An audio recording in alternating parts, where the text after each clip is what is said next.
Welcome to Baking in Times of Coronavirus. Yesterday, I did a little poll on my Insta stories to see if you were interested in baking with me during these hard times. I'm still in the kitchen, as you can see, we're still up and running, and thank you all for your support during these times. But still, I took a little time out to show you how to make this super easy cookie that only requires 2 ingredients that I'm sure you already have at home, that you have like tons of it probably, because it's just oatmeal and bananas. So I mean, what can go wrong with that, right? And there's no refined sugar. It's gluten-free if you don't use gluten-free oats. There's no dairy, no eggs. I'm actually surprised that I did this recipe, but yeah, just a little something for you guys to do at home, and probably you can do it with your kids, and it's great for like a little dessert, or it's great for like a breakfast, or even if you're like a little anxious these days like I am, rather than being snacking on like something that's not so good. These are very fulfilling, and they just like, they really hit on the sweet tooth craving. So nothing, I just really hope you guys enjoy it, and let's get started. 2 very ripe bananas, that it's going to be a little bit more than 1 large banana, of course. So this, I'm going to eyeball it with my oats, but I am going to leave in the blog the full recipe with everything written down the way it should be, with measurements and all. So I'm doing a heaping cup and a little more of quick oats. It has to be quick oats because otherwise the old-fashioned ones will take too long to bake, and these are ready in like 10 minutes or less. So just keep that in mind, that's very important. I am going to add a little bit of, I'm using a fork for this, so a little bit of cinnamon and a splash of vanilla and a little bit of salt.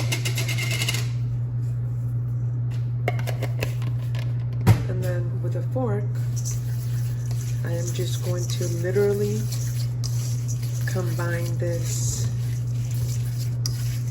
together. Okay, so as you can see, the mixture is coming together. I'm going to switch over to a spatula now because it's more comfortable for me. And it's going to come together as a big blob, which is great because that way the cookies hold up their shape. Now, at this point, it's whatever you want to do. If you want to add some chocolate chips, you can add it. If you want to add some nuts, you can do that too. I'm going to split the dough in half because I am going to do one with chocolate chips and walnuts, and another one with dried dates, walnuts, and raisins that I had a little mixture left over. So I'm going to do 2 different types.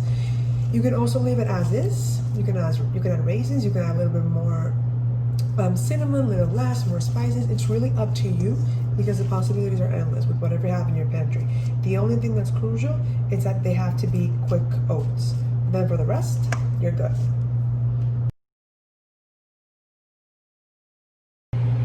Another thing, here I have my mixed nuts and dried raisins, dates, all that stuff. I am going to be even more extra, and I'm gonna add a little bit of my good friend, the native guy, Florida Mangroves honey. Just literally a bit, because I don't have that much dough to work with anyways, and then that's just gonna give it a nice flavor profile and just like overall goodness. Okay, so now with a little handy dandy ice cream scoop, I'm going to start to scoop out the cookies in a lined baking sheet. You can also use parchment paper, that's fine. I am going to do heaping tablespoons of the cookie, and then just put them in on the tray, kind of giving them a little shape. I'll show you right now. And then it's gonna be sticky, and that's fine. And you want to flatten them out because these cookies won't spread out much. So you kind of give them the shape and the thickness that you want once you scoop it out.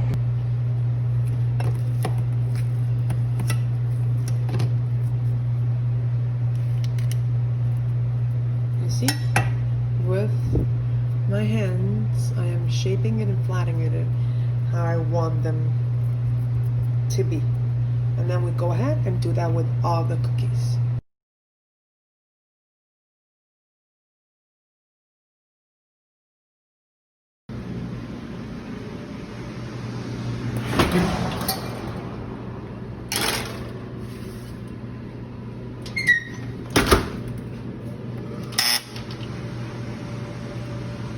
Okay, so the cookies were exactly for 15 minutes in the oven.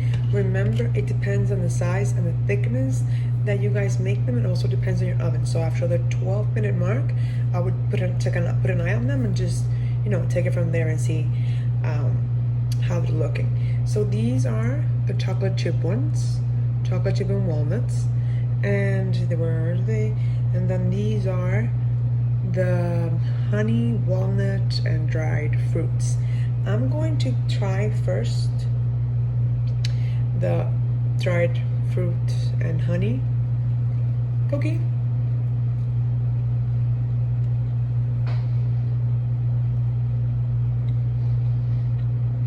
It's not bad.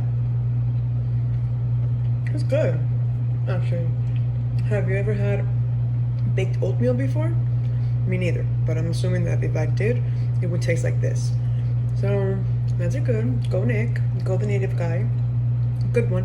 And then I don't think you can ever go wrong with these. I'm going to take actually this one that has so much chocolate chip.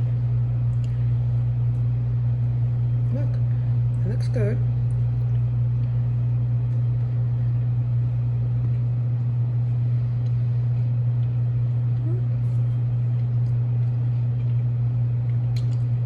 It's actually quite different. I mean, it's something very different than what you're used to getting from me again, and then what I'm used to bake. But what I'm used to baking, sorry.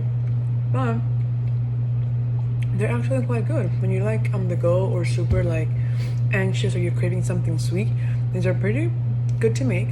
I'm sure they hold up very nice in an airtight container for a few days.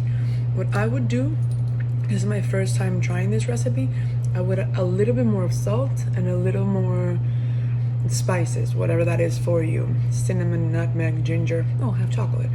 Whatever that looks like for you. The same thing with cinnamon. Vanilla.